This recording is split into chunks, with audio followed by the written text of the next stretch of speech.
1984, j'ai commencé à travailler comme débardeur. Puis en passant, fier de l'être débardeur. Le milieu du débardage, c'est de père en fils. Et puis, évidemment, mon père m'a mis comme carte pour être débardeur à Trois-Rivières. Et déjà là, mon père était déjà militant dans le syndicat à ce moment. En 2003, que j'étais arrivé comme élu comme président, j'étais arrivé en plein milieu d'une stèle où tout allait mal. C'était un moment qui n'a pas été facile, mais très enrichissant. Mon grand-père était débardeur, mes deux oncles étaient débardeurs, mon frère aussi est débardeur. Donc, pendant 10 ans, il a fallu que je renouvelle mon application au Port de Montréal pour ne pas perdre mon ancienneté sur la liste d'appels.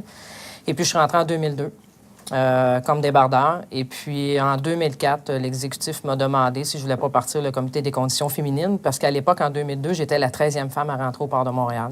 Donc, on était vraiment une minorité sur 850.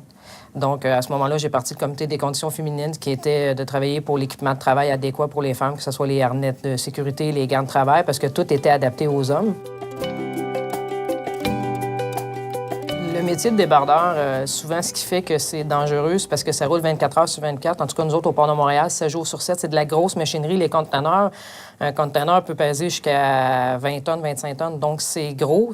Puis, étant donné qu'on travaille tout souvent, bien, il faut toujours être attentionné. Il y en a plusieurs des gros accidents, mais mortels, c'est plus rare. Mais des accidents, un jeune, il y a 2 ans, qui s'est fait coincer le doigt entre une chaîne puis une belle ordure quand il a voulu monter de la cale du bateau. Donc, tu sais, le jeune s'est fait sectionner un doigt. En 2007, c'est lors d'un amarrage de navire. L'amarrage de navire, c'est que tu pognes les câbles. Puis à ce moment-là, il y a un câble qui s'est sectionné, puis une personne s'est fait sectionner une jambe en dessous du genou. C'est arrivé une nuit d'une tempête de neige. Puis c'est quelque chose... c'est ma première... puis je ne voudrais pas en vivre d'autres, là. C'est grave. C'est vraiment grave qu'est-ce qui s'est passé. Puis au moment que ça s'est passé, bien, j'ai été collé le matin à 6 heures, puis il m'a fait dire que il y avait une personne qui s'est fait sectionner une jambe, puis je suis rendu à l'hôpital. J'ai vu les personnes... tout le monde était sur un trouble post-traumatique du cou. Puis, il y a une personne, entre autres, qui lui, il est reconnu post-traumatique à vie, là, sa CSST. C'est pas drôle. Puis, suite à cet accident-là, on a pris devant, on avait averti déjà l'employeur que ça fonctionnait pas, la façon qu'il faisait. Il n'y a pas de chef amarreur. Puis, on a fait une plainte au criminel. Le jeune qui a eu la jambe sectionnée, c'est pour dire pareil, il avait la volonté de travailler, il aimait tellement le débardage qu'il a dit « Moi, je vais continuer à être débardeur. » Puis aujourd'hui, au moment qu'on se parle, il va revenir travailler. Il est venu, puis il va revenir travailler dans les mois qui suivent. Il a sa jambe artificielle. Il a tout arrangé son setup pour être capable d'opérer des machines avec une sandale qui va tenir pour les pédales. En tout cas, il est tout arrangé. C'est impressionnant de voir comment que la détermination d'un jeune, quand il arrive un accident semblable, puis de vouloir venir travailler, c'est mon chapeau pour Steve en passant. On est vraiment chanceux qu'il n'y ait pas plus d'accidents mortels, ouais. sérieusement, dans les ports, parce que nous autres, à Montréal, on est 900, on roule 24 heures sur 24, 7 jours sur 7. Le risque d'accident, puis, tu sais, par chiffre de travail, là, mettons 2 jours, il peut y avoir jusqu'à 200 personnes qui travaillent en même temps. Les bateaux, eux autres, c'est quand ils arrivent, il faut qu'ils soient déchargés, qu'ils partent au PC.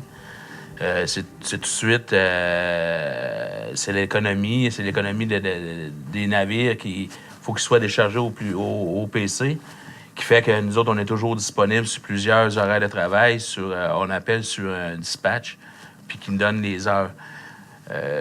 C'est le milieu maritime.